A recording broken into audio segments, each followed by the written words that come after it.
one day. Another 2,000 doors a day. And I'm hearing about long lines around the entire region of Latino working class voters showing up and their vote counted.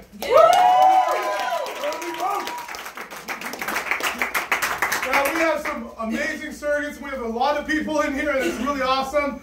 The way the program works is by all of us going out and knocking doors. There's been a lot of questions on who the front runner is. After Nevada, it will be clear Bernie+Sanders is the front runner.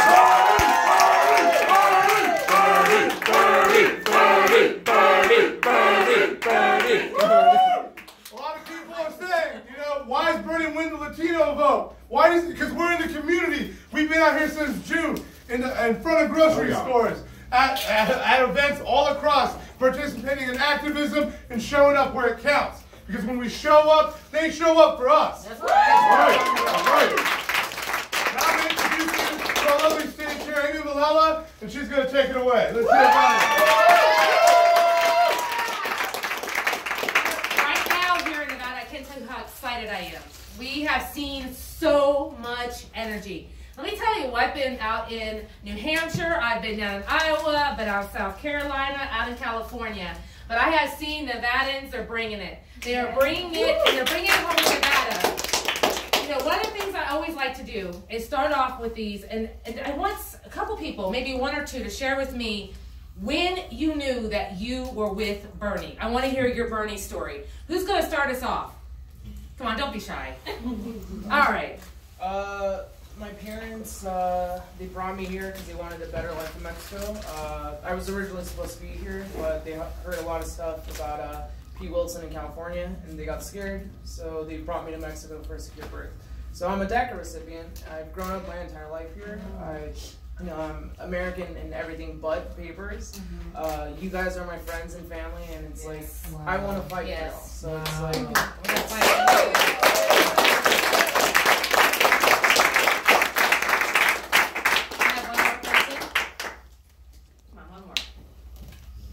Nobody's going to have a Bernie story. Okay, I'll share mine.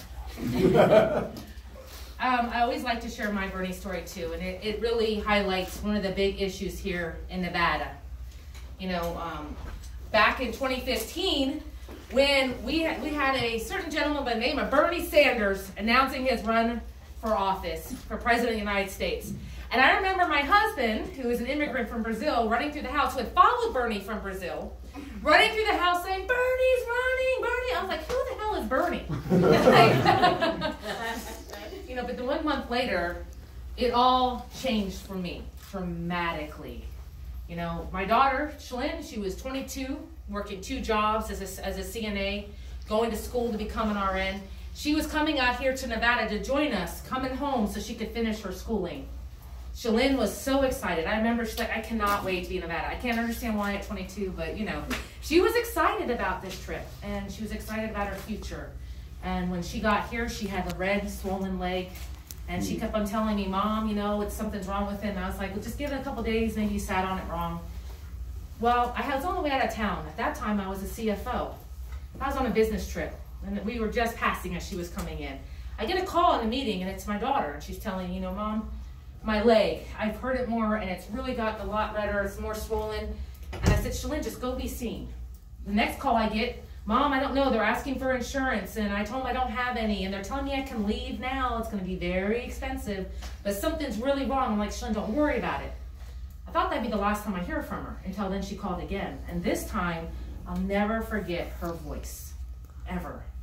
The sound of desperation. "Mommy, they're not helping me. They told me I need to go get insurance and see a specialist because they're not a doctor's office." This is something that many people face across this country. So you see, Shalyn, she was black, the sickle cell trait. She had a torn ACL that was recovering. She had just driven 22 hours from Kansas City here and had a red swollen legs. These are all risk factors and symptoms of a blood clot. And instead of treating her, they sent her off to her death. Because the next thing that I know, Shalyn was on a plane going back to Kansas City to finalize some paperwork. And I had to do what no parent, no loved one, no partner, no parent, no one should have to do, is to hold someone that you love as they die a painful and needless death. And in that instant, all her dreams, all her hopes, all the time spent with her, everything that we had planned was gone. And I was lost. I was lost. I didn't even want to be here for at least a year. But then I started, and during that process, I started researching healthcare. I wanted to understand how was this happening in this, the greatest country as far as wealth in the world. How is this happening in America? And I started researching, and guess who popped up on the internet? Bernie+Sanders. It was a video from 1993, the year my daughter was born. He was fighting for Shalyn. He was fighting for someone he didn't know.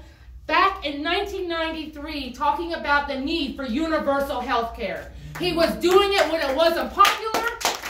He was doing it when they were calling him crazy. He was doing it when no one said that there's pie in the sky. You can never, it's going to happen. We have consistency in Bernie+Sanders. And we know no matter what this man faces, no matter the backlash, no matter how much they make fun of him and put him down, Bernie+Sanders knows that this is a movement about all of us.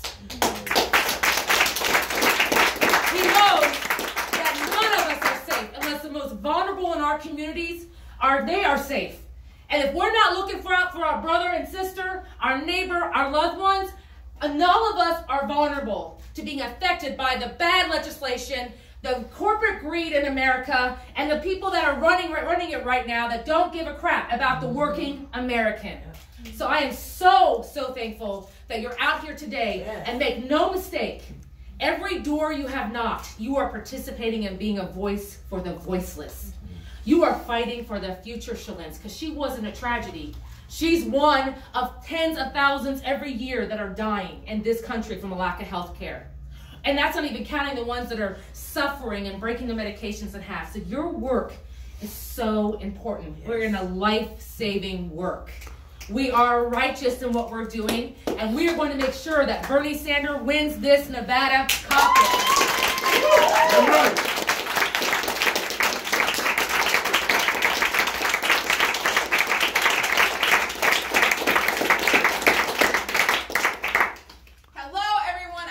Victoria+Dooley. I'm a doctor for Bernie. I'm a family medicine physician. And why am I a supporter of Senator Sanders? Well, because he caught my attention in 2016 with 6 words that I wasn't used to hearing a politician say. He said, health care is a human right.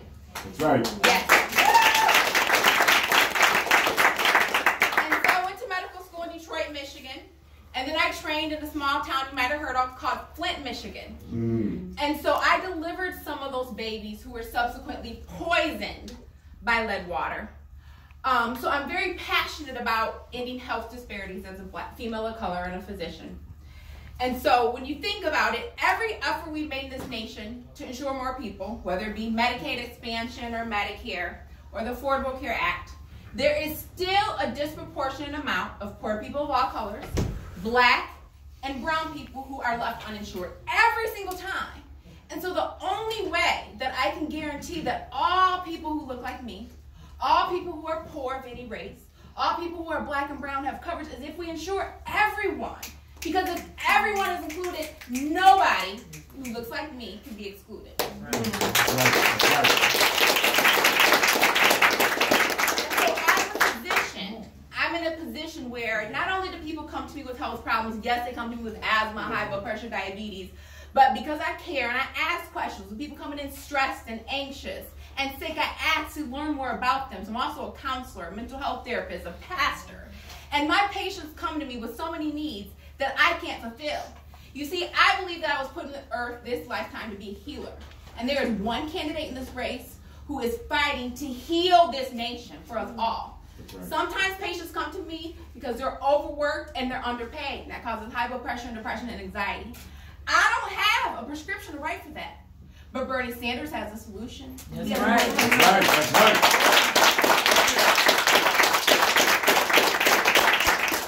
For the beautiful people that I work with in Flint, they need a Green New Deal. Yes. They need fracking to not exist. Yes. Where do they put fracking waste that cause They dump it in poor communities and black and brown communities. Yeah. I don't have a prescription to end climate change or to end fracking, but Bernie Sanders is the only candidate who's going to end fracking. That's right.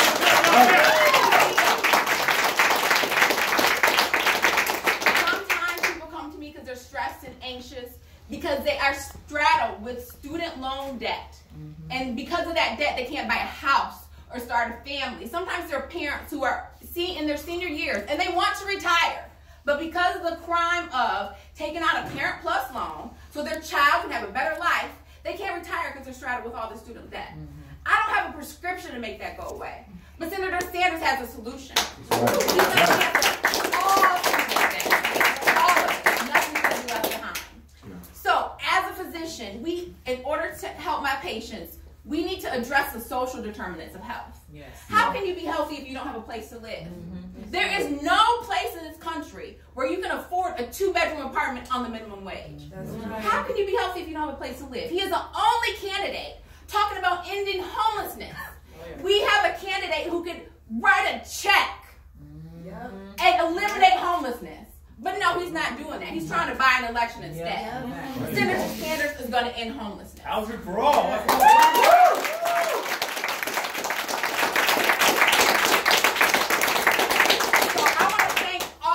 For joining me in this fight. Because yes, we are fighting for somebody we don't know, but we're also fighting for somebody we know and love. Because every single policy, maybe you don't have any student debt, but you have medical debt. Maybe you don't have maybe you want a Green New Deal so that maybe you are okay now, but you want your grandchildren and your great-grandchildren to have a habitable planet. So yes, we are fighting for people that we don't know, but we are fighting for people that we know and love. And it is because of us and this movement why we won the first 2 elections. We won Iowa. We won New Hampshire. Right. We won Iowa. And because of wonderful people like you, we are going to win Nevada.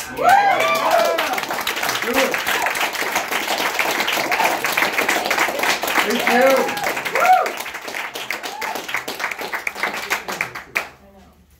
So as you can see, my sisters are dope. They are, as are all of you. That's why we're in this thing together. That's why it's the end of the day. Like tomorrow's the last day of early voting and you all are sitting here smiling at me. Like that's a whole thing in itself, that you're not laid out in the floor, arguing with one another, depressed and all of that. No, you are smiling and ready. Like, you might think you all would want to be at home in the bed, but you're not. So so this is the thing. So, my name is Cori Bush. I am a national surrogate for Senator Sanders' campaign. I am also running for United States Congress in St. Louis, Missouri.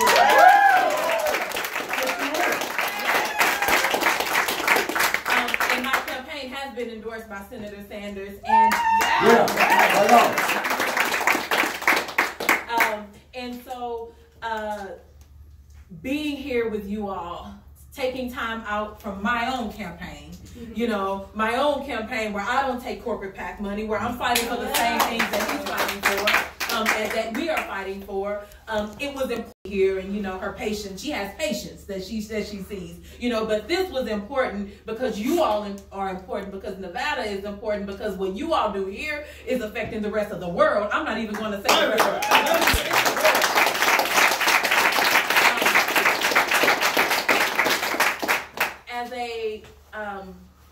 As an activist, so I'll tell you when my wake-up moment came. So Michael Brown was murdered in Ferguson, and Ferguson is in my district. Ferguson is about 6 minutes from where I live. I don't know if you all seen the movie that Amy and I are in, Knock+Down+The+House, but I'll talk about it a little bit. I just remember at that time being somebody who was in my little bubble. St. Louis is kind of a segregated place. In some parts of St. Louis it's very diverse, and in some parts it's black here, white here, and it's still pretty segregated. And so I was in my little space of being this black woman trying to survive. I wasn't paying attention to what anybody else was dealing with or going through, because I'm just trying to survive, me and mine. I lived homeless. I lived not knowing where my next meal was coming from, me and my 2 children mixing formula in McDonald's bathroom, acting like I had a home, going to work. You know, I understand what that life is like, you know, and I remember just trying to survive, getting mixed up in payday loans and all of those things, and just trying my best to survive. Being turned down from jobs because when they see my name, they're like, oh, Cori Bush. And then when I show up, I look different than what my name makes them think who I am. Mm-hmm. And so when Michael Brown was murdered, I hit the ground out because this 18-year-old baby was murdered by a police officer, and his body laid on the ground in 105-degree heat in St. Louis in Ferguson for 4.5 hours. Not far from where I live. So we hit the streets and we beat the streets for justice, for Black lives. But this was the thing. What I learned, what I saw when I got out there after a few days, it wasn't just Black people out there on the ground fighting for Black lives. It was brown people, it was LGBT. There were people out there on the ground that were risking deportation by being out there. There were people out there on the ground from Palestine that came over to the United States to show us what to do with when we were tear gassed. They gave of themselves in the way that they didn't have to. There was instances where I remember white women standing in between the police and young Black men, and I remember the baton. The police officer had the baton and it was up in the air. And the white woman caught it and said, "No, you won't." And the officer backed back. It taught me something. It taught me that I had to come out of my box of my own, just thinking about my own oppression and how I'm marginalized, and pay attention to what other people are going through, because there are so many similarities. Our differences are amazing, and that makes this country beautiful, but also pay attention to what makes us the same. And those things were what held us together out there, even with the differences. And so when I think about all the times that people showed up that didn't have to, you're not oppressed this way, I decided to take that out and do something with it. And when I think of Senator Sanders, that's what he's doing. And so now we're fighting for people that don't look like us. I'm not risking deportation tomorrow.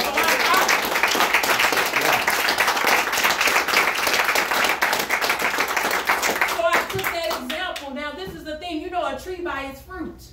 You know a leader by how the leader duplicates themselves. And so when I think about how the leader has duplicated himself, it looks like you, and it looks like you, and it looks like you, it looks like me. We are all fruit from that tree that is Senator Bernie Sanders. Yeah. That's why, exactly, Not+Me+Us. That's why I said to someone earlier today, we can pick up each one of these offices and put it in a different part of the country, and it would be the same. Yeah. The same as in, it's that same heart, it's that same fire, it's that same passion.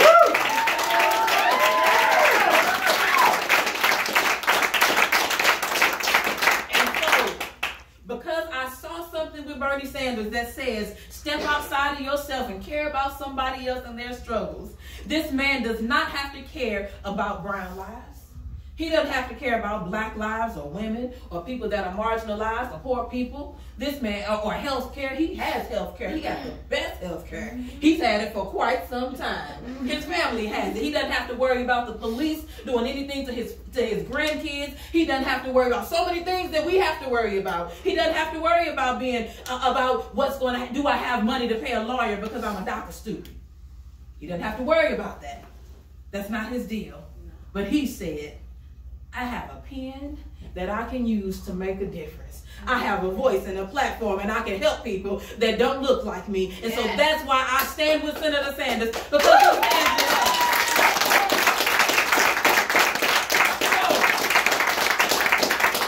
So, we gotta rock with Senator Sanders because he rocks with us. That's our work. And so the work that you all have been doing out on the streets, I hope that you know how wonderful and amazing you are, and what you have touched in this community, the great things I'm hearing about this community that you all have been doing, you have to take ownership of that. You take ownership of that and say, I did that. I knocked 50 doors. I knocked 350 doors. I called this many people. I went and bought the pizza. I'm the one that was opening the door. And I'm the one because every bit counts. I tell you one thing, you came in this door and you was glad that there was plumbing back there. Somebody brought toilet paper. Every bit counts. And you all have done that. So I want you to know that we appreciate you. Senator Sanders appreciates you. The team appreciates you. The people sitting next to you appreciate you. We are doing this together. What do we want you to do? What we need you to do is, I know you all have been working hard. You all have been working hard. Thank you so much. You've given of yourselves, your time, your talent, your energy, and that's great. You've done above and beyond, and that's great. But now we need you to just push a little bit more. If it was 110%, make it 175. I didn't say 15. Make it 175. If you knock 50 doors and that's your thing, you can do 50 well, then please push and do 70. Please push and do even more. And then this is the other thing. Tomorrow, if you're coming back tomorrow or the next day, bring somebody with you. I know many of you have, but bring somebody. Be intentional tonight. When we're done talking, start texting and calling and WhatsApping and whatever you can do. Get people here and say, I need you to walk with me for 6 hours tomorrow. I need you for your future. Because what we're going to do is we're going to change the world, and we're going to change the world one knock at a time, because there are people behind these doors that need us.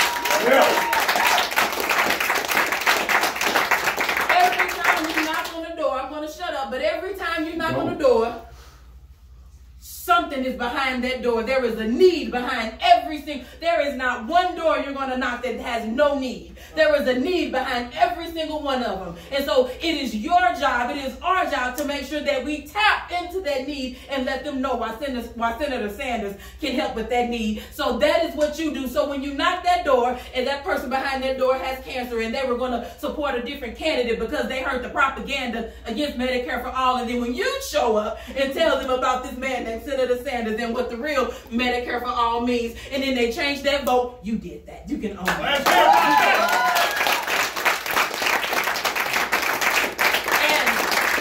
And so when the rest of us get in Congress and we're able to help push those things and the Green New Deal and all of that, when we're able to be there to support him, then we will see the change that we need in this country. And you can say, I did that, we did it together. So let's get up and get out tomorrow and do